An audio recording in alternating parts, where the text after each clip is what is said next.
John McCarthy 1955 में John McCarthy वो पहले इंसान थे जिन्होंने आर्टिफिशियल इंटेलिजेंस के ऊपर बात कर। दोस्तों, इन्हें फादर ऑफ आर्टिफिशियल इंटेलिजेंस भी कहा जाता है। इनका मानना ये था कि ऐसी एआई मशीन्स या कंप्यूटर प्रोग्राम बनाना जो वो काम कर पाए जिस काम को करने के लिए इंसान की इंटेलिजेंट लेवल, जैसे कि डिसीजंस लेना, प्रॉब्लम सॉल्विंग, ट्रेडिशनल थिंकिंग, वो टाइम टू टाइम अपने एक्सपीरियंस और डेटा की मदद से सीखते रहे। आर्टिफिशियल इंटेलिजेंस और मशीन लर्निंग को एक मानते हैं और इन्हें एक कहा भी जा सकता है। बट आर्टिफिशियल इंटेलिजेंस के अंदर बहुत सारी टेक्निक आती है। मशीन लर्निंग उनमें से एक है और डीप लर्निंग मशीन लर्निंग के अंदर आती है।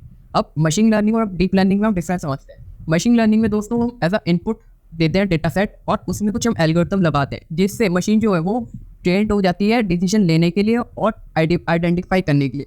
अब एग्जांपल से समझते हैं। हमने एक डॉग के जैसे पार्ट्स हो गए, बॉडी पार्ट्स हो गए, जैसे नाक हो गया, कान हो गए, आँख हो गया, ऐसा लेबल करके हमने इनपुट डालती है मशीन में।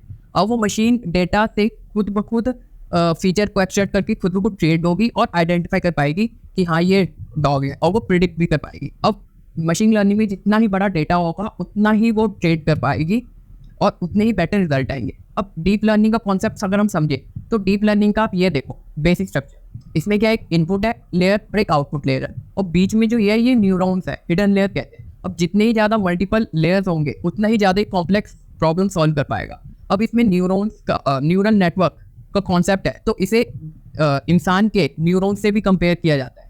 अब इसमें जितनी ज़्यादा लेयर्स होगी उतने उतनी प्रॉब्लम, कॉम्प्लेक्स प्रॉब्लम हम सॉल्व कर पाएंगे। अब इसका एक एग्जांपल लें।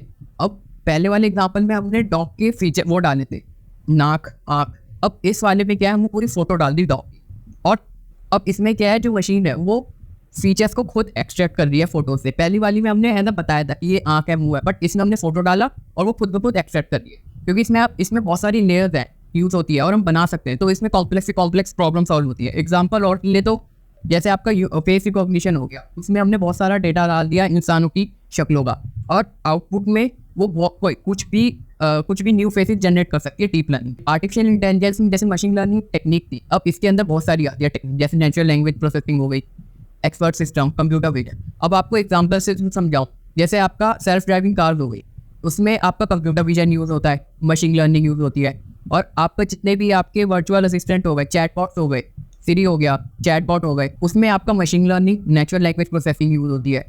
और आपके जैसे हेल्थ केयर के बड़े बड़े सॉफ्टवेयर हो गए, हॉस्पिटल मैनेजमेंट होता है, उसमें एक्सपर्ट सिस्टम, मशीन लर्निंग जैसी टेक्निक यूज़ होती है। और जितने आपके रोबोटिक्स हो गए उसमें machine learning, deep learning, natural language processing, computer vision, ये सब मिलकर यूज़ होती है। तो अगर आप ये देखो लर्निंग का वो हर जगह यूज़ होती है। तो इसका सिंपल सा फंडा है कि मशीन लर्निंग अपने डेटा सेट से, जो उसका डेटा है उससे वो सीख भी सकती है खुद ब खुद और प्रेडिक्ट भी कर सकती है चीज़ को। इसलिए मशीन लर्निंग, डीप लर्निंग आप देखोगे नॉर्मली हर जगह यूज़ होती है। एआई की कुछ टाइप्स है बेस्ड ऑन कैपेबिलिटीज। पहला हमारा आता है वीक एआई। इसमें जो मशीन है वो एक स्पेसिफिक टास्क कर रही होती है, जैसे कि सिरी हो गया, रिकमेंडेशन सिस्टम हो गया, इमेज प्रोसेसिंग हो गया। इसमें सब जो मशीन है वो एक पर्टिकुलर टास्क कर रही है। देन हमारा नेक्स्ट आता है स्ट्रॉन्ग एआई। अब स्ट्रॉन्ग एआई में जो इंटेलिजेंट होती है वो इंसानों की तरह होती है। अब लास्ट आता है हमारा सुपर इंटेलिजेंस। ये एक थ्योरेटिकल है। इसमें जैसे आपने एक मूवी में देखा होगा अल्ट्रॉन, पूरा इंसानों की तरह फीलिंग्स होती है, डिज़ायर्स होते हैं। तो ये एक थ्योरेटिकल टाइप्स भी होते हैं बेस्ड ऑन फंक्शनैलिटी। सबसे पहला होता है हमारा रिएक्टिव मशीन। अब रिएक्टिव मशीन में जो मशीन है उसके बाद प्रेजेंट डेटा होता है जिसके बेसिस पे वो रिएक्ट करता है। इसका एग्जांपल है आपका सिरी हो गया, रिकमेंडेशन सिस्टम हो गया। देन हमारा आता है लिमिटेड थ्योरी। अब लिमिटेड थ्योरी में जो डेटा होता है उसके बाद मशीन के बाद पास्ट का भी डेटा होता है। एग्जाम्पल हो गया सेल्फ ड्राइविंग कार। अब नेक्स्ट है आपका थ्योरी ऑफ माइंड। अब थ्योरी ऑफ माइंड में जो मशीन है वो इंसान को समझ सकती है, इंसान के बिहेवियर को समझ सकती है। एग्जाम्पल इसका है बेस्ट सोफिया।